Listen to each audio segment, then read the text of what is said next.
Hi, this is Eureka High head coach Jason White, and 3 Deep coverage starts right now.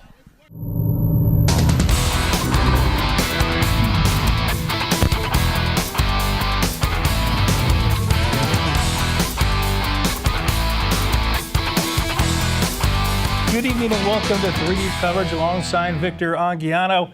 I'm Manny Machado. The fires burning in Northern California are impacting the NCS football playoffs.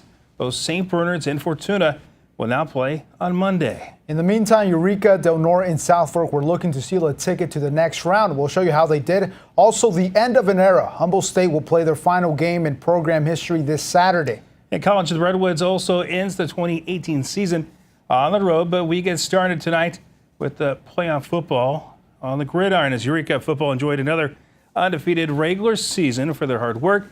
They are in the second seed and a first-round bye in the playoffs. Tonight, the Loggers were home going up against De Anza, a team that owns a 5-game winning streak. Out to Albee Stadium we go for the highlights. First quarter, cold night, by the way. Eureka already with a 7-point lead. Lamari Dunn goes to the right side of the field, scores 14-0 Loggers. Still the first, Alex Miller up the middle. It's 21-zip Loggers. Second quarter, Cruz Montana goes to the air, finds Tice Mullins. That's the touchdown, 34-7 Eureka. Later in the first half, Isley Toolmow takes the handoff from Montana. The senior scores another touchdown, 41-7 Eureka. The Loggers were more than ready tonight. They win big, 66-20. With the win, they are now 11-0. Eureka will now await the winner of Las Lomas and Terra Linda, but the Loggers guaranteed another home game next week. Del Norte coming off a first-round bye. We're looking to reach the NCS semifinals since 2013. Let's head to Wayland Field. The second-seed Warriors hosting Justin Siena. Early in the first, Del Norte up by 6. Ellie Larson sacks Barrett Donahoe. No loss on the play. Later in the drive, Braves respond. Donahoe fires to Michael Fitzgerald for the touchdown. Siena take the lead 7-6. Ensuing Warriors possession, Ethan Price picks up the first down. He finished the game with 2 touchdowns. Sebastian Puente caps off a 55-yard drive with a rushing TD. Del Norte retake the lead 12-7. O.J. Calleja scores the game-winning touchdown in the fourth quarter. Warriors win 37-21. Del Norte will face the winner between Fortuna and Kennedy next week at home. Moving to 8-man football, while South Fork has the new head coach this season. The defending NCL3 champions are back in the playoffs. South Fork earning a home game in a second-round matchup with Rincon Valley Christian. The winner moves on to next week's championship. Down to Southern Humboldt we go. Opening quarter, C.J. Van Meter gives the ball to Cody Wyatt, and he does the rest. The touchdown and 2-point conversion makes it 8-0 Cubs. Wyatt with 108 rushing yards. More from South Fork. Van Meter finds Graham McConnell in the end zone for the touchdown. That's nice. It's now 16-7 South Fork. Second quarter, Eagles close the gap. It's now 16-14. Bad snap. And McConnell gets the loose ball for the score. 22-14 South Fork as the Cubs win 56-22. The defending champs returning to the title game. Their opponent will be either Tamales or top seed Branson. St. Bernard's is heading to the Bay Area to face 4th seed San Marin in the quarterfinals Monday. After receiving their lowest seed since 2013, the Crusaders defeated Albany by 33 points in the first round. The Mustangs, coming off a first-round bye, have held opponents to 6 points in 3 of the last 5 games. Here's Matt Tomlin on SB's chances of advancing to the semis. San Marin's a good team. They'll run spread with an H-back. They'll do a lot of power run, pull a lot of guards, and use a tight end for some wham blocks and crack blocks. And so they're a very good running football team. We have not practiced this good the entire season. And so that's a really good sign going into the weekend. And it kind of, eases maybe any nerves I have about how us being ready to play on Saturday. We just need our defense. We just need to flow as a defense and, just have fun. State of Division 4, Fortuna has also advanced to the second round of the postseason.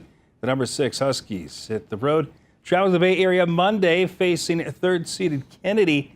Well, Fortuna was in action last week. The 8-2 Eagles had a first-round bye. The Huskies are 1-4 over the last 5 games, but the offense, led by senior quarterback Zach Claus, hasn't been a problem, scoring 41 points a contest. Here's veteran coach Mike Benbow.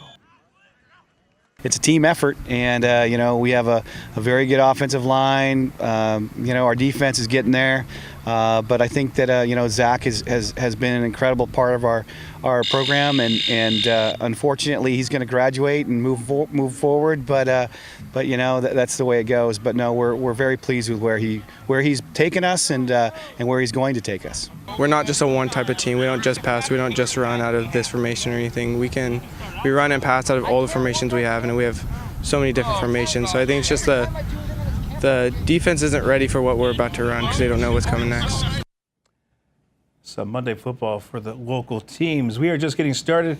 Humboldt State is going across the border for its final game. The Corsairs will be looking to snap a 5-game losing streak down in the Bay Area. And our high school football insiders break down the MVP candidates in the Big Four and Little Four. 3 Deep coverage continues right after this.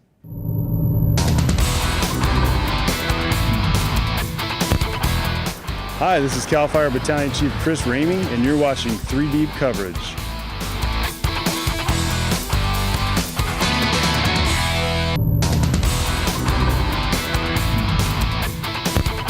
Hi, I'm Tag Wotherspoon, the voice of the Fortuna Huskies and the St. Bernard's Crusaders, and you're watching 3 Deep coverage.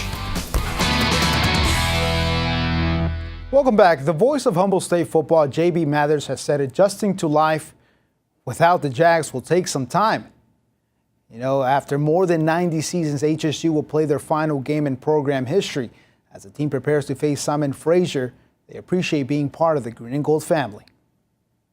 Don't think about all the things you don't have or the things you're not doing. You just got to worry about what you're doing at that moment and just focus on, hey, we came in this thing together. Let's end this thing together the right way with a win. After an emotional overtime loss to Azusa Pacific, the Jags closed the doors at the Redwood Bowl.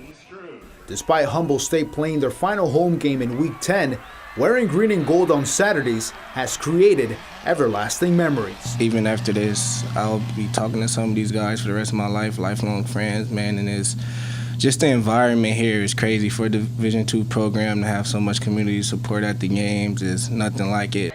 As the Jags head to the Great North to face Simon Fraser, DeMero Wheeler reflects on his short stint as a member of Humboldt State's coaching staff. I'll never forget Coach Smith yelling at me. That's one of them. I won't forget, when I got named interim coach. I'll never forget when they said that the program was going to get dropped. I'll never forget when they said the program was going to get kept. I'll never forget some of the kids that come up to me after the game and say, I love you, coach. So those are the things I'm probably going to remember the most. For the first-year head coach, the biggest challenge will be after the season. Wheeler begins a grueling process of finding his players a new home. We're going to actually have a showcase.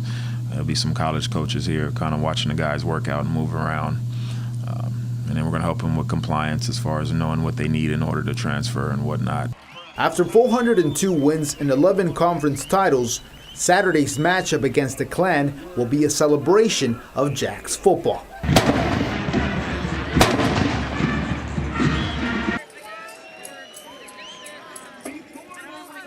And it's definitely going to be a hard time for HSU. More than 90 seasons and it's over. But now it turns to CR. They are on a 5-game losing streak. But Frank Borba is trying to build a program into a winning program. They're looking for some momentum heading into next season. We need to finish on Saturday with a win and use that win to propel ourselves in the offseason. We need to finish in the classroom. We have to make sure that those grades are up to par and make sure that we set ourselves up for a great spring semester in order to be eligible for next fall. I mean, there's rules in place that they have to pass a certain amount of units to be eligible and with a certain GPA. So we're held to a higher standard than the average student. Oh, I love the coaches here. The coaches are awesome. They know what they're doing. I love everything about the program, and being here in the woods is pretty cool. So. I think it's a good place to be. I think if you want to come here and get better at football, get a chance to get out, it's a great place to come to. And for one final time, we bring you the Humboldt Countertops and Surfacing Question of the Week. Tonight we ask the experts to select the top football players from the Big Four and Little Four. My Big Four conference MVP for this season is going to be St. Bernard's quarterback Will Omi. Omi is the North Coast section leader in yards with over 3,000 all-purpose yards. He has 42 touchdowns on the season. I mean, this kid is the most dynamic athlete on that team probably, and he's the top scorer in the NCS. My Little Four conference MVP is going to be quarterback / running back / safety / do-it-all player for the Ferndale Wildcats, and that is Landon Gomes. Gomes is the heart and soul of Wildcat football this season.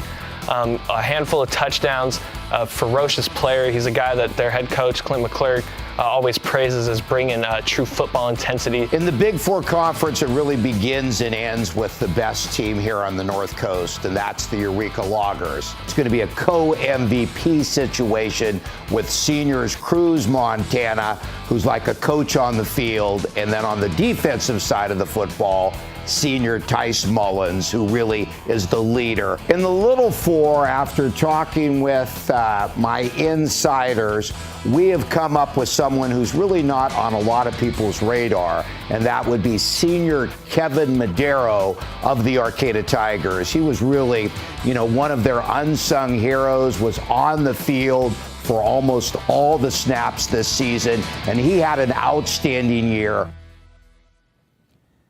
This was a tough one in the Big Four. I'm going to go with Cruz Montana of Eureka. With that offense, so many weapons, but he leads that offense with his arm. I think it opens up the offense. And I think even if I was quarterback, they would probably win at least a couple games. But yeah, Eureka with those seniors, that experience.